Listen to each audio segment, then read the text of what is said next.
Já falamos sobre isso, mas nunca é tarde para a gente ficar relembrando, porque isso foi um evento mundial e tanto é que foi colocado pela ONU, né, como o Dia Internacional de Combate à Discriminação Racial. Então, nunca isso reflete principalmente no povo preto brasileiro e como é que esse ano a gente vai tentar que isso, que a gente não deixe apagar isso com tudo que aconteceu em 2020. Hoje, como presidente, o senhor está como presidente da Comissão de Igualdade Racial. Ano passado a gente fez algumas coisas sobre o 21 de março. E esse ano, como é uma data que a gente não pode esquecer, né? Não tem como a gente esquecer. Porque isso se reflete muito, principalmente na população brasileira. E todo mundo relembra desse caso, porque foi um caso assim impactante.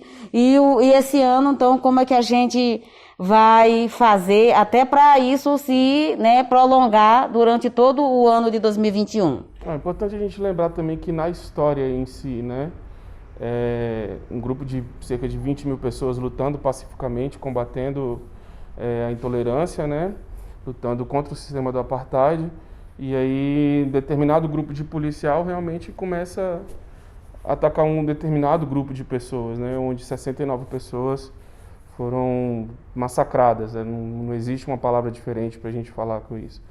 E aí realmente essa data fomentou na ONU a implementação do Dia Internacional do Combate à Intolerância Racial. E é importante a gente ver que a lei do passe, ela impunha para o cidadão sul-africano que ele saísse de casa com um cartão com sua rota, com seus dados, com sua etnia, com sua raça, informando tudo isso. E como muitos relatavam na época, eles não conseguiam andar 10 metros sem ser importunado, sem ser parado pela polícia. Então, a gente pega esse contexto da época, se a gente traz hoje realmente, o racismo que a gente tem no Brasil, institucional, estrutural, ele também nos traz isso. Infelizmente, jovens negros não conseguem sair de casa ainda sem realmente ser importunado, sem ser taxado como suspeito, Então, é muito importante essa data para a advocacia negra, para a advocacia do DF, do Brasil como um todo, para que a gente realmente fomente essa luta, Que a gente busque a cada dia se fortalecer mais, saber mais como realmente confrontar e enfrentar isso aí. Não seria caso realmente, como aconteceu em 1960, de se partir para uma luta armada, o fato até que levou Nelson Mandela realmente à prisão, mas não seria esse o fato. Os mecanismos que a gente tem hoje realmente são mecanismos mais modernos e a gente tem que buscar, com essa modernidade que a gente tem, enfrentar diariamente esse racismo estrutural, institucional, que muitas vezes acaba levando nossos jovens negros à ausência de oportunidade, e muitas vezes sendo realmente confrontado por policiais como criminosos, e às vezes não às vezes é um estudante, às vezes é um pai de família voltando para casa, Então essa data ela é muito importante realmente para a advocacia, ela é muito importante para todos os movimentos negros, ela é de extrema importância no enfrentamento do racismo no Brasil e no mundo, Eu, digamos assim, como já uma pessoa que já vem do movimento negro social há muito tempo, e eu aprendi muita coisa no MNU, Movimento Negro Unificado, e hoje eu faço um paralelo com alguns fatos impactantes que aconteceram no Brasil. Eu lembro principalmente, ainda era um pouco jovem, mas eu lembro do massacre do Carandiru, que foi em 1992. Isso também, para mim, é massacre, que o pessoal quer dizer que é genocídio da população negra. E antes disso, também houveram outros massacres, e recentemente foi o que aconteceu no Cabula, que vários jovens negros, uns 12 jovens negros sofreram atentado por, digamos assim, lógico que não tem uma correlação, mas se você for fazer uma fundamentação, você percebe que tem tudo a ver com a questão racial, tem tudo a ver com o racismo, tem tudo a ver com a discriminação. Então, porque no Brasil, Ainda existe muito essa questão da gente estar ligado, de nós negros estar ligado à questão da escravidão, e parece que não é um ódio assim, mas essa questão de odiar o povo preto, né? Então, digamos assim, então, o massacre de Chapperville, ele reflete tudo isso, faz todos nós, principalmente naquela época e hoje, o que significou, o que significa a luta contra a discriminação racial. Você vê isso todo momento, e digamos assim, cada vez está mais evidente. E eu estava assistindo uma reportagem, e a gente já sabe disso, é muito tempo que a gente vem lutando contra isso, e a gente teria que contar muito com o sistema judiciário, né? Que apesar de ter as suas, né, muita gente, muitos juízes conservadores, a gente ainda vê a esperança que a gente percebe é no Supremo, principalmente que ele se baseia nas suas fundamentações das causas sociais, principalmente que eu lembro, e hoje eu me refiro muito à questão que foi sobre a questão da religiosidade, né? De onde teve todo aquele burburinho sobre a questão, né, do sacrifício dos animais na religião de matriz africana. Então, as nossas esperanças, eu acho que ainda no STF, porque ele se baseia, apesar de ter suas coisas, né, se baseia muito em cima da Constituição. Eu sempre lembro que todo o processo, e que a gente, se pudesse, até para acabar com esse tipo de discriminação, de tentar eliminar a discriminação racial, a gente tem que se ater muito aos fundamentos que tem na nossa Constituição, porque tem todos os processos nossos em cima da nossa Constituição, mesmo que tenha todo aquele clamor social, mas se a gente fundamentar as coisas em cima da nossa Constituição, a gente consegue muita coisa, principalmente ligado ao judiciário, até mudar certos pensamentos de certas pessoas conservadoras. Então, para mim, a luta de Chapperville, o dia 21 de março, é toda essa reflexão. E o que a gente vai fazer daqui para frente? É isso, a gente informar, a gente formar, a gente levar informação para a população negra, que principalmente aqui no Distrito Federal, que somos 54% da população do Distrito Federal. Então, a gente é maioria. Então, a gente tem, e por isso que a gente vê tanta violência ainda para a população negra. E por falar em violência, né, eu entendo importante nós refletirmos, né, sobre o que significa exatamente violência. Porque lá, né, o que deu origem, a situação traumática que deu origem ao dia 21 de março, né, ela não aconteceu aqui no Brasil em momento algum naquelas proporções. Mas eu entendo importante nós refletirmos o quanto a violência nossa silenciosa, o racismo à brasileira, causa um genocídio de tamanhas proporções, idênticas àquelas daquele massacre. Por quê? Quando, né, nós vemos as estatísticas, o que nós ouvimos sempre, né? Morre-se um jovem negro, se não me falha a memória, poderão me corrigir, né? A cada 23 minutos no Brasil. O que é isso se não é um genocídio? Se nós olhamos, né, e eu estive de posse de uma pesquisa até do CNJ, né, falando que o próprio Poder Judiciário no Brasil, né, quando a média dos tribunais, a população que trabalha nos tribunais, e aí quero eu crer, a pesquisa não detalha isso, quero eu crer, né, que estejamos nos referindo a servidores e magistrados, a média é de 15% apenas de pessoas não brancas. Como é que esse judiciário terá condições de fazer justiça a essa população que é majoritariamente negra? É algo que é até impossível, né? Porque se o judiciário ele é majoritariamente branco em todas as esferas, né, a ausência de representatividade dos servidores, dos magistrados, vai levar à condenação da população negra, que é tida como lado contrário, é tido como o inimigo do Estado, em muitas vezes. como a doutora Jo falou, às vezes não é só o estereótipo, né? Tem realmente a questão estereótipo, que a gente carrega da escravidão, foram 400 anos praticamente de escravidão e mais os reflexos nos anos anteriores, né? Então, assim, a gente ainda carrega esse reflexo estereótipo, mas há o outro lado do racismo, que é o lado sociopolítico, né? Enquanto não conseguimos transpor essas barreiras sociopolíticas e não nos impormos dentro também do sistema, a representatividade, a ausência de representatividade do negro vai levar a isso, vai levar a condenações exorbitantes.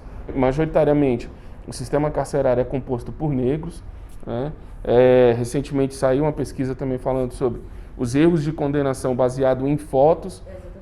Exatamente praticamente 80% são negros, né? Então, assim, o judiciário, em certos pontos, essa ausência de representatividade ainda trata o negro como inimigo.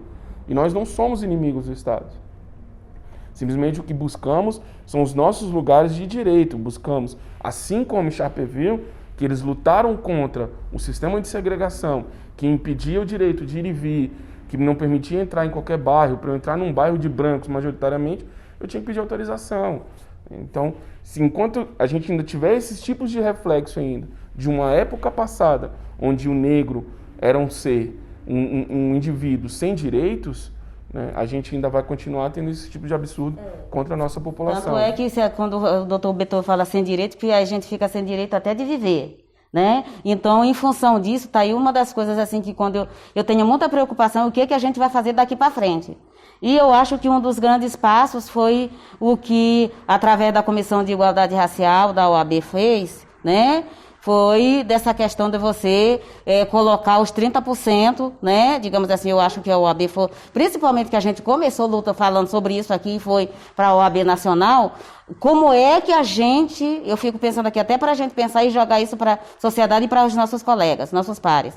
Como é que a gente vai conseguir, doutor Beethoven, que a gente até começou a falar sobre isso, como é que a gente vai interferir, principalmente nos órgãos do judiciário, para levar que tem essa questão das cotas, né, na segurança pública, no judiciário, no corpo médico, de todas essas, assim, mas minha grande preocupação é no sistema judiciário, principalmente ligado à questão da segurança pública. Como é que a gente vai fazer um trabalho junto com a OAB, que a OAB tem essa grande representatividade, é uma instituição que você fala, quando fala na OAB, todo mundo tem um certo respeito. Como é que a gente vai levar isso para a sociedade, para levar essa proposta que a OAB fez, teve essa inovação de colocar a questão da paridade e a questão do 30%? Eu vejo muito como um trabalho interno, né?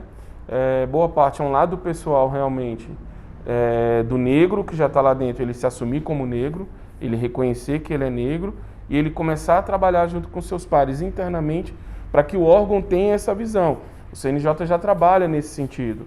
Alguns órgãos de segurança pública realmente ainda são um pouco resistentes, eles acreditam que não há racismo num processo seletivo. Então eu vejo assim que a participação dos agentes já internos, né, buscando um trabalho externo junto com a sociedade, né? Isso possibilitaria a sociedade civil adentrar nesse debate também. A OAB ela precisa desse espaço também. Nós trabalhamos internamente para que haja aceitação dos negros em cota de 30%, a paridade para as mulheres, né? Essa igualdade, né, essa diversidade nos órgãos de comando, ela é extremamente importante. A questão realmente da representatividade. Se eu não tenho dentro do judiciário alguém que me represente enquanto negro, né, vai acabar realmente pesando mais contra mim, né? E eu vejo que nos demais órgãos também isso pode ocorrer. Então, em função disso, com licença, doutora, eu queria falar o seguinte, aí uma coisa que na nossa comissão, na Comissão de Igualdade Racial da OABDF, a gente sempre fez e a gente sempre primou por isso e continua, como eu já venho de longas datas no movimento negro, né, no movimento negro social, no movimento social negro, então, digamos assim, todas as nossas discussões, eu sempre falei e a gente sempre discutiu sobre isso, como é que como a gente deixar os jovens também ser inserido nesse tipo de discussão, porque são eles que vão continuar com essa luta, né? Eu já há muito tempo que eu já estou passando o bastão, mas não vou desistir da luta. Enquanto eu estiver viva, eu vou continuar na luta. Por isso que o senhor, como doutor Beethoven, o senhor já é uma pessoa jovem, né? Digamos assim, e está discutindo isso é muito bom, porque não fica aquelas pessoas de sempre discutindo, e hoje a juventude está discutindo. Então eu gostaria que a doutora, né, falasse alguma coisa, o que acha de tudo isso que está acontecendo, principalmente que teve uma professora dentro de casa. Não, na verdade, eu acho essa questão da consciência negra uma coisa que tem que ser estudada na base. Porque, apesar de crescer com uma mãe que já tinha essa consciência, muitas vezes, quando a gente passa pelo racismo, nós não sabemos como nos defender. E isso eu falo por vivência própria. Passar por isso tem que ser, ao meu ver, além de um estudo sobre o que é ser negro, tem que ter um estudo prático de como se defender do racismo, entendeu? Porque na base, que é na escola, o ensino fundamental, o ensino médio, não tem isso. Então, muitas vezes os jovens passam por isso e não sabem como se defender. Tem vergonha, às vezes, até de dizer que sofreu, né? Tem vergonha e tem aquela questão que o doutor falou sobre se entender como negro.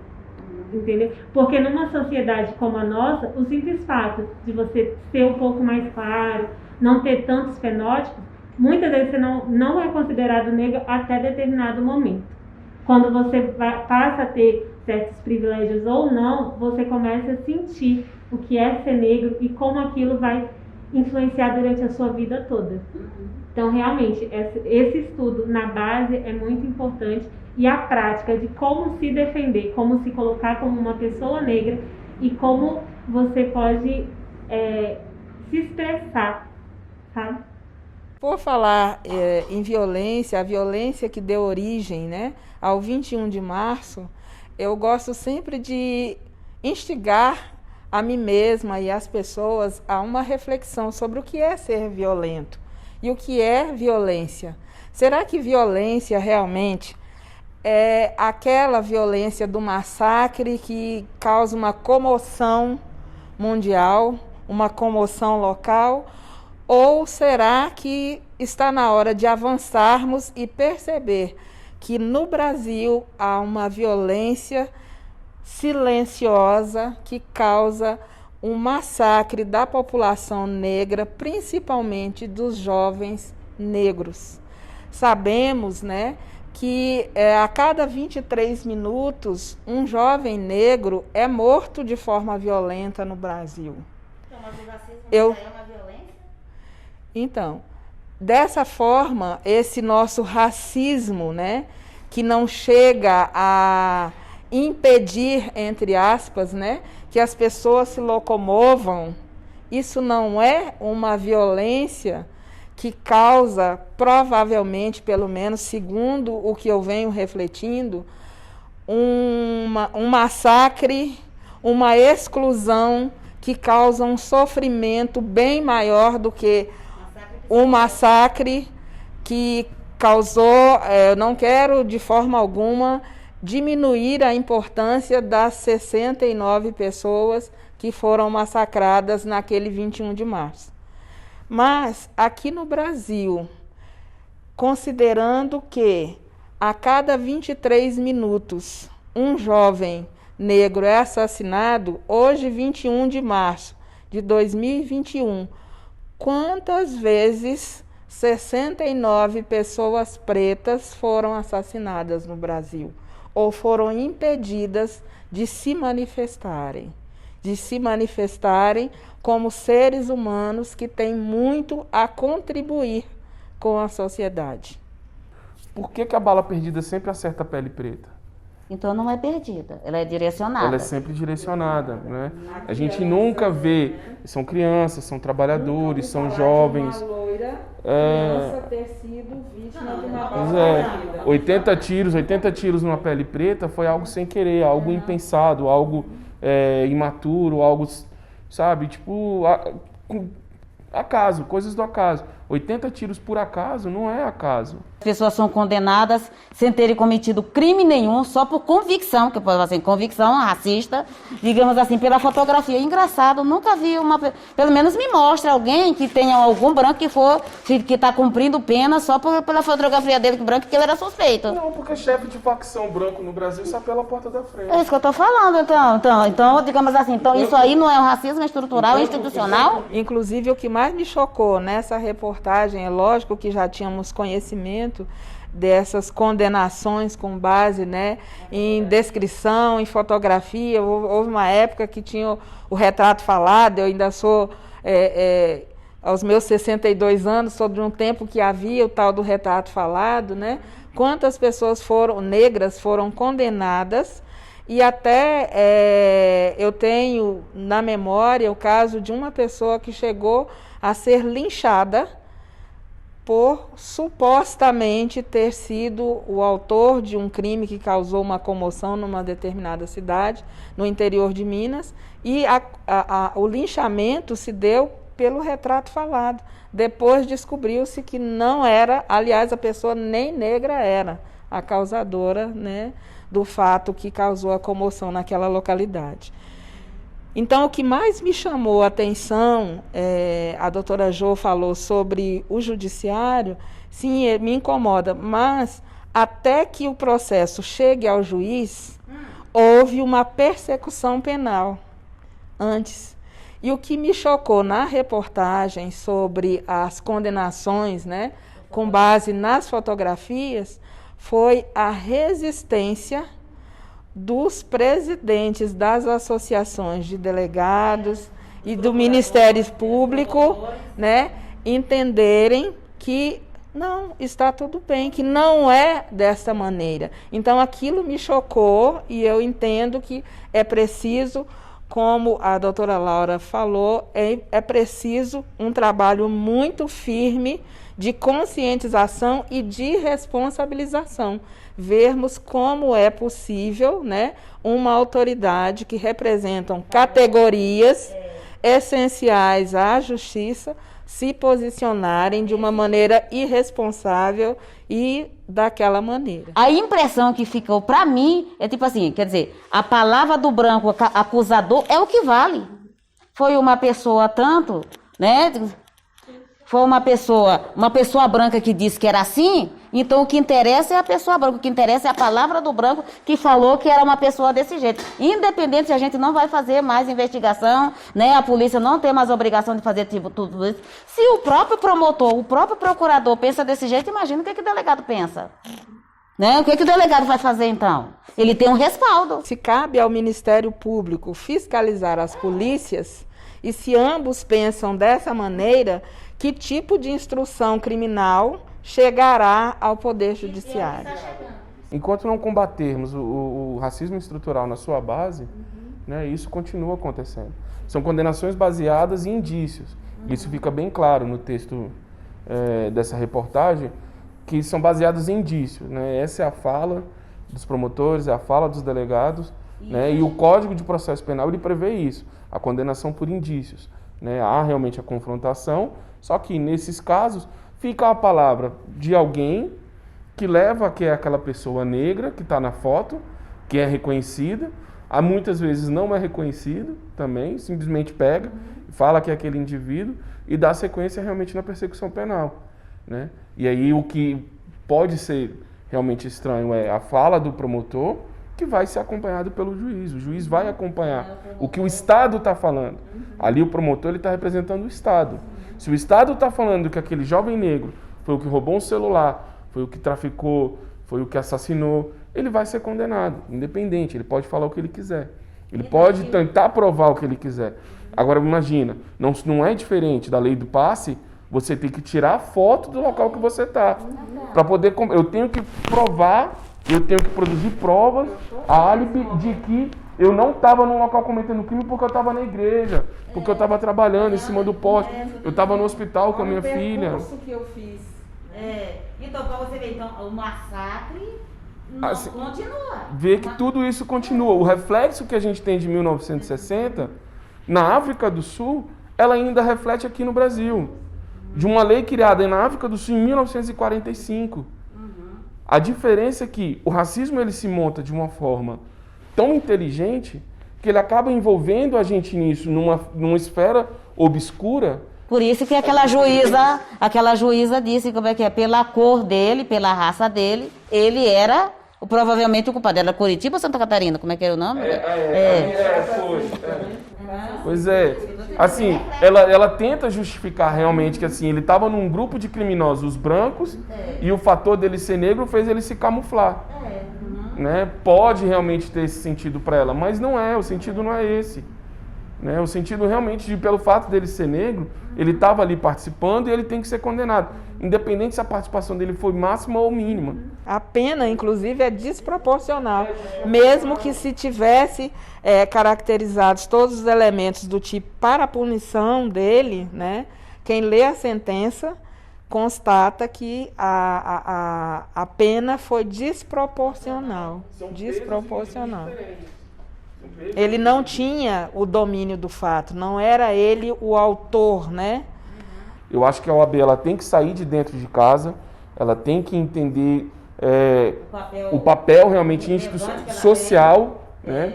A função social da OAB também, ela não é simplesmente a proteção à própria advocacia, mas a proteção ao Estado, aos cidadãos brasileiros, na verdade. Né? Então a gente tem que realmente sair e buscar os jovens, né? Começar a entender, a demonstrar para a população, principalmente jovem, que ela tem direitos, que ela pode ser mais do que ela está sendo. O racismo ele tem disso, de impor na cabeça do negro que ele é algo ruim, que ele não tem direitos, que ele não pode ter, porque se ele quiser ser cotista, é porque ele é incompetente, e não é assim. Né? A cota ela gera um sistema realmente de representatividade, um sistema de igualdade, equidade, né? Até de reparação também. Mas ele já fala esse tipo de coisa, doutor Beethoven, justamente para os negros que têm direito a não procurar e justificar a eliminação da cota. Só que em relação a isso, a questão de cotas também é interessante. Porque eu posso não me considerar negra, mas se for para me beneficiar disso, eu me considero. Na minha faculdade, depois, infelizmente eu só descobri isso depois que eu formei. Não tinha o sistema aqui da UNB que vê quem está se candidatando a cotas. Na minha turma, apenas 2 pessoas se pareciam. A gente olhava e via que eram negras. As outras que se beneficiaram da cota eram brancas da cor de papel, gente, desculpa, mas eram.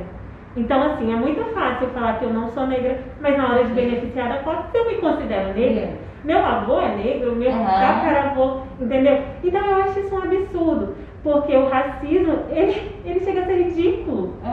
Porque eu sou branca enquanto me favorece, depois eu sou negra. De acordo com a conveniência, né? Tudo de acordo com sua própria conveniência. Né? Existe esse Instituto do Racismo por Conveniência. E ele também favorece muito essa propagação. Às vezes a pessoa ela não é racista, mas convenientemente, para uma brincadeira, para discriminar a outra, para impedir que um outro coleguinha não participe, ele acaba se tornando. Mas então, muitas das vezes ele não é racista. Não, doutor, mas ele é racista na realidade. Ele é racista por conveniência. Por conveniência. Eu sou racista quando me é conveniente. Quando não sou conveniente, vamos lá para a rede social postar Vida Negras Importam. Né? Então, as atitudes, né? São as atitudes, exatamente. Vai ter um momento, a pessoa que é racista vai ter um momento que ele vai demonstrar, e isso não é conveniência. Na realidade, ele é racista. Por isso que eu não acredito na injúria racial. Porque a injúria racial, ela nada mais é do que a exteriorização do seu racismo. Né? Foi contra uma pessoa, eu consigo determinar as pessoas. É injúria racial? Tranquilo. Pode ser injúria racial para o Estado brasileiro. Mas a intenção por trás, a intenção pessoal da pessoa é a propagação do seu racismo. A pessoa vem, discrimina uma pessoa negra, aí a pessoa negra chega para ele e diz que ele é racista. O que o racista faz? Entra na justiça para dizer que sofreu calúnia e difamação porque a pessoa negra que foi agredida chamou ele de racista. E, infelizmente, o que está acontecendo com o judiciário? Né? Tem algumas decisões que estão indo de acordo com, né, digamos assim, penalizando a vítima que sofreu racismo. Mas o mecanismo realmente para proibir. Qual é o acordo de quem decide? Hã? E qual é o acordo de quem decide? E é isso que eu estou falando. Qual é o acordo e quem decide? A gente aqui, nós quatro aqui, nós somos privilegiadas. A gente pelo menos abrir a boca. Mas não é porque eu sou advogada, você é advogada, que nós não sofremos racismo. A gente sofre racismo e discriminação. Bastante. Quanto mais você sabe, mais discriminação você vai sofrer. Tanto assim né, que nós não temos representatividade. Agora há um movimento, né, no sentido de conseguirmos representatividade.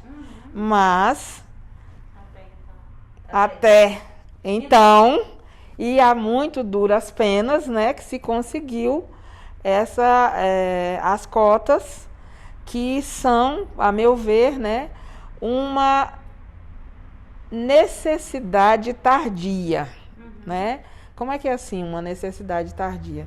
Porque, olha, o que é evidente, ele precisa ser natural, né? Se nós tivéssemos realmente a democracia racial que todos dizem ter, né, nós estaríamos representados proporcionalmente em todos os espaços. No entanto, nós não temos empresários negros, não pelo menos os que estão, né, na Fiesp, comandando, né, as grandes federações de indústria país afora. Nós não temos empresários negros, né, no comando dos meios de comunicação e muito menos, né, nos 3 poderes da República. Como conselheiras, só conselheira do grupo, mas vocês são jovens, né? Os mais velhos, desde antigamente, que davam orientação para os mais jovens. Então são vocês que vão ficar. Você que tem que trazer o outro colega, o dizer por que ele tem que participar das coisas, por que ele tem que participar das comissões, por que ele tem que participar de todas as reuniões. Pelo menos para ele ouvir. Aceitar a comunidade, entendeu? saber a importância dentro do coletivo negro para mudar essa história. Mas como ele ainda está nessa dúvida ainda, ela tem que convidar, muitas das vezes, porque você sabe que você se assumir como negro é você assumir toda uma carga, né? Uma carga psicológica, tudo. Uma carga que vão falar que você está de mimimi, quem lacra não lucra. É tão interessante. Que papo chato é esse que você só fala sobre É tão interessante essa questão do mimimi, né?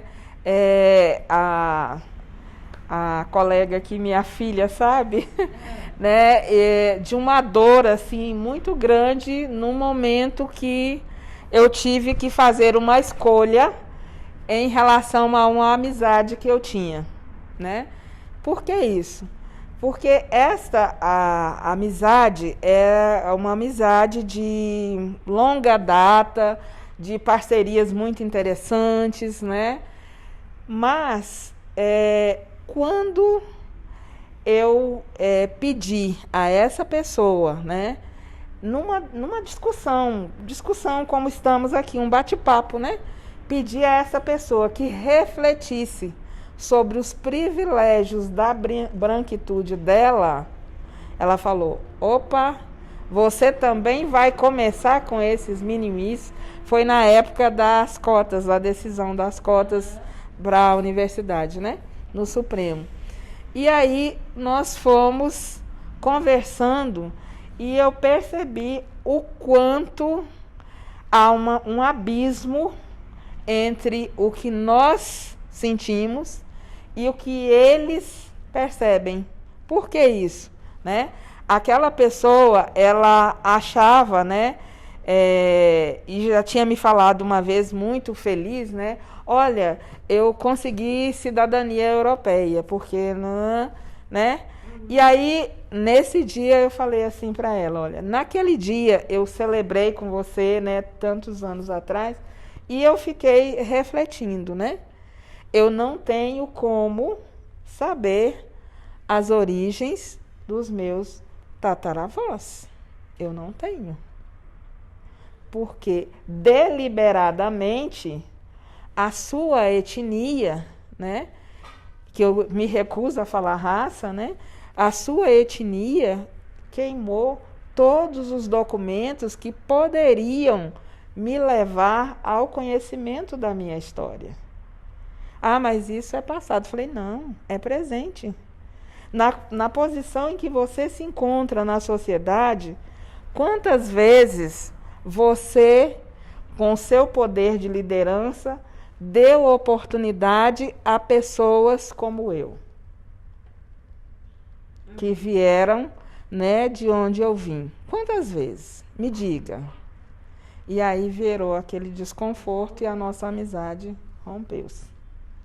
Ela falou assim, quer dizer que se eu não aceito as suas ideias, né, você não gosta mais, a nossa amizade não vale nada? Eu falei assim, olha, a minha amizade por você, ela é incondicional. Mas a minha convivência com você, ela é condicionada à sua postura diferente. Se você é capaz, de ser contra as cotas com esses argumentos que você sabe, pelo conhecimento que você tem, que você é uma pessoa culta, que toda a sua etnia foi privilegiada, vieram para o Brasil por desejo próprio. Os seus ancestrais vieram porque quiseram vir. E aqui se beneficiaram de todo um sistema que mantém vocês nos privilégios. Quando chega esse momento, você vem com esse discurso, eu percebo que eu não conheço você.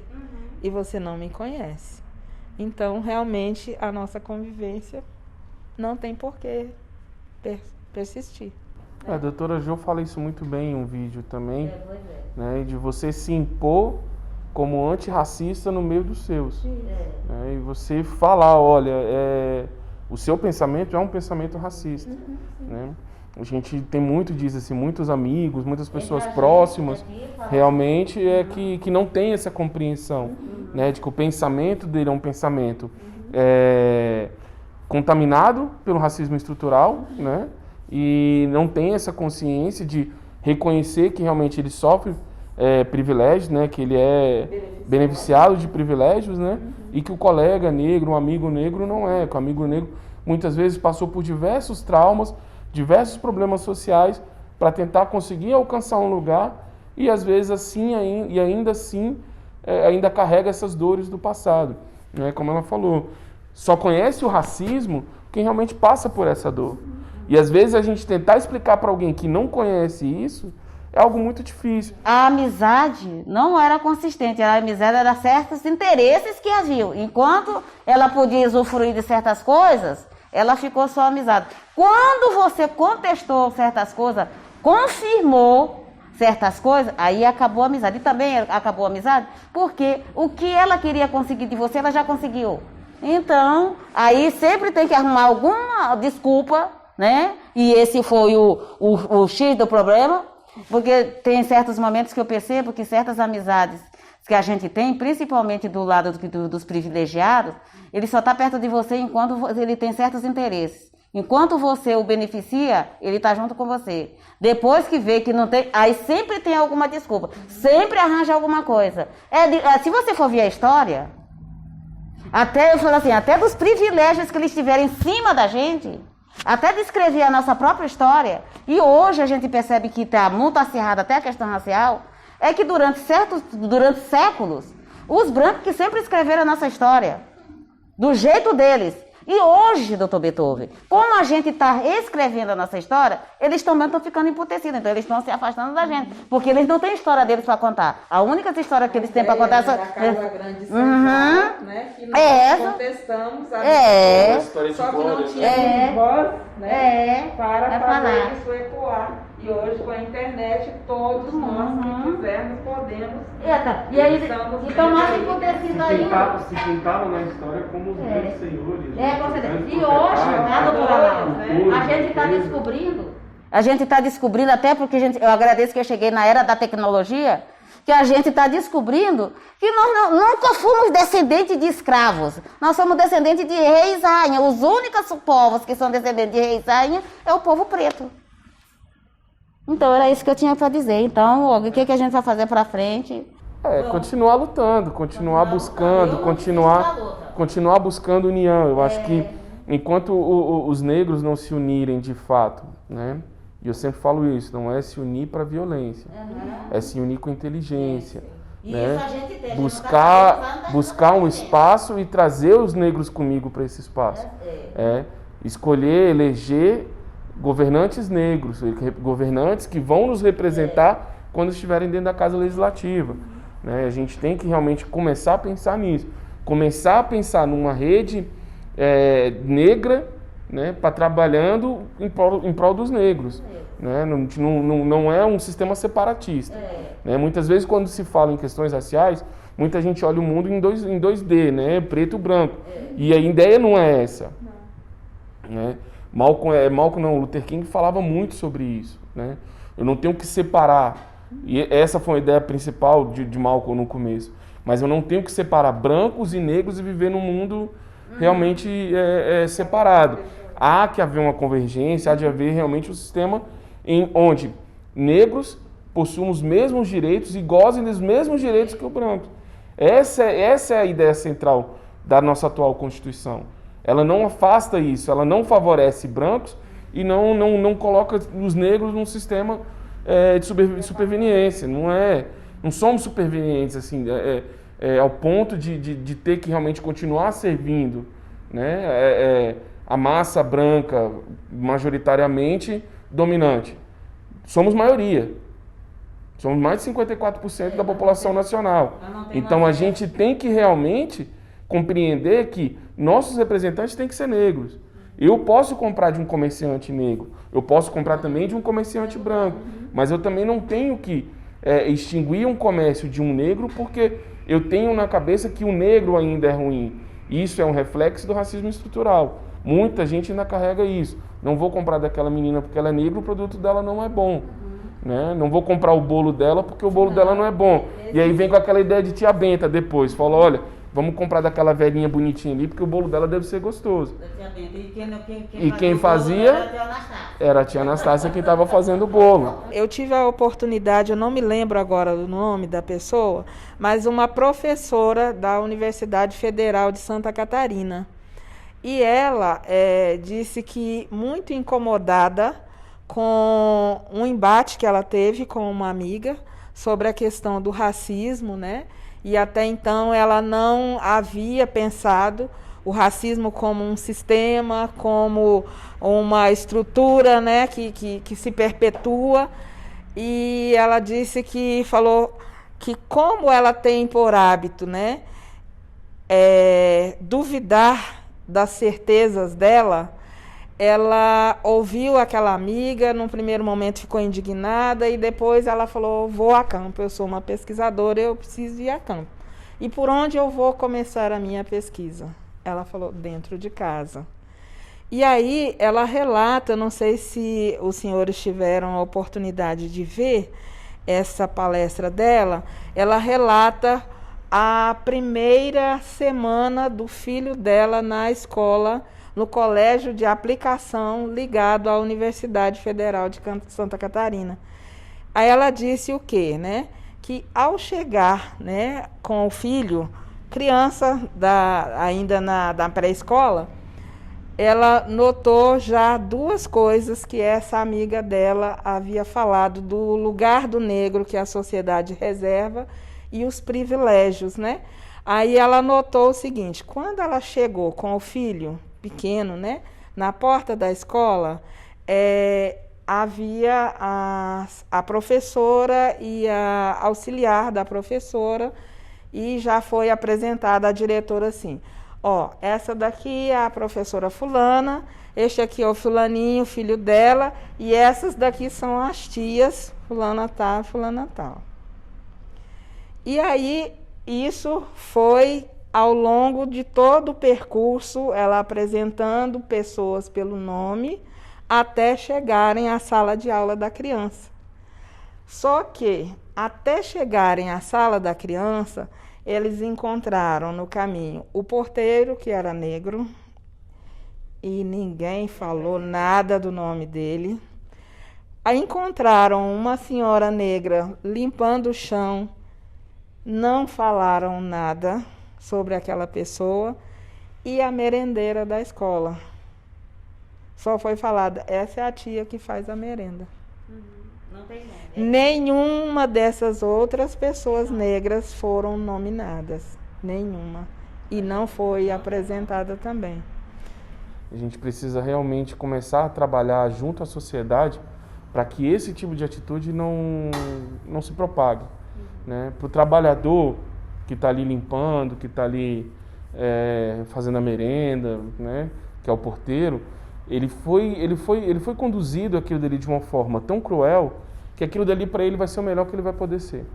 E é isso que é implantado nos negros. Essa ideia de que o que você é hoje, você não pode ser nada diferente disso. Por isso, tantas barreiras. Né? Falar que um negro é preguiçoso, que ele não chega onde ele quer, porque há uma meritocracia, é tão cruel quanto a implantação dessa ideia na cabeça. Né? A gente tem que enfrentar barreiras sociais, barreiras psicológicas, barreiras diversas para conseguir alcançar, às vezes, um diploma de nível superior, para você estudar horas por dia, horas de madrugada, para fazer uma prova, passar na OAB, que não é nada fácil. Quem passou sabe, quem está tentando sabe o quanto é difícil. E aí, às vezes, você chega no tribunal como advogado e aí eles tentam te desqualificar. Não que o porteiro seja alguém desqualificado, não é isso. Mas tira todo o mérito que você tem, né, e te trata... E os advogados... E te trata como o pensamento que eles têm, que todo negro é igual. Todo negro é igual. E todo negro no tribunal vai ser porteiro, faxineiro ou réu. Com certeza. O negro nunca vai ser o juiz, o negro nunca vai ser o promotor e o negro nunca vai ser o advogado. Porque não é isso que eles querem, não é isso que eles aceitam para os negros. Essa separação, assim como aconteceu em 1960, ainda acontece, ainda se perpetua até hoje. Porque não querem aceitar o negro nas melhores camadas, nas melhores esferas. Não é isso. Não tem que manter um padrão de profissão que é tida como ruim, que é tida como serviçal realmente, de acolhimento às necessidades da população branca, somente para negros. Quem dera se fosse bom, se o porteiro ganhasse tanto quanto um médico. Né? Realmente, o sistema de economia seria um caos, podemos dizer. Mas qual é o descrédito do porteiro? Por que o porteiro tem que ser preterido? Por que ele tem que ser invisibilizado? Se é ele que está ali todos os dias, se é ele que te recebe com um bom dia, com boa noite, se é ele que vai te dar um bom dia, mesmo que a vida dele esteja um caos, mesmo que a vida dele esteja desmoronando, ele está lá e está rindo.